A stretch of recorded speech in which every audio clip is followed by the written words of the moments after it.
ഏവർക്കും എൻ്റെ പരിസ്ഥിതി ദിനാശംസകൾ നേരുന്നുകൊണ്ട് ഞാൻ ആരംഭിക്കട്ടെ.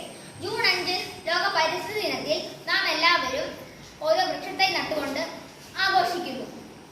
ഐക്യരാഷ്ട്രസഭ ജനറൽ അസംബ്ലിയിലാണ് 1974 മുതൽ ഈ ദിനാചരണം ആരംഭിച്ചത്.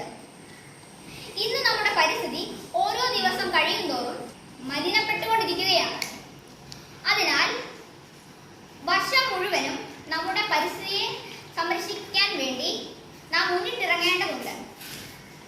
മനുഷ്യർ പ്രകൃതിയെ ചൂഷണം ചെയ്യുന്നതിന്റെ ഫലമായാണ് കാലാവസ്ഥാ വ്യതിയാനം, ആഗോളതാപനം എന്നിവ ഉണ്ടാകുന്നത്. ഇനിയും ഇത് തുടർന്നാൽ ഭൂമിയിൽ ജീവജാലങ്ങൾക്ക് ജീവിക്കാൻ സാധ്യമല്ലാതാകും. അതിനാൽ പ്രകൃതിക്കിണങ്ങിയ രീതിയിൽ ജീവിക്കാൻ നാം ശ്രമിക്കുക. പ്രകൃതിയുടെ പച്ചപ്പ് നിലനിർത്തേണ്ടത് ഓരോ മനുഷ്യന്റെയും കടമയാണ് എന്ന് ഓർമ്മിപ്പിച്ചുകൊണ്ട് ഞാൻ എൻ്റെ വാക്കുകൾ നിർത്തുന്നു. നന്ദി, നമസ്കാരം.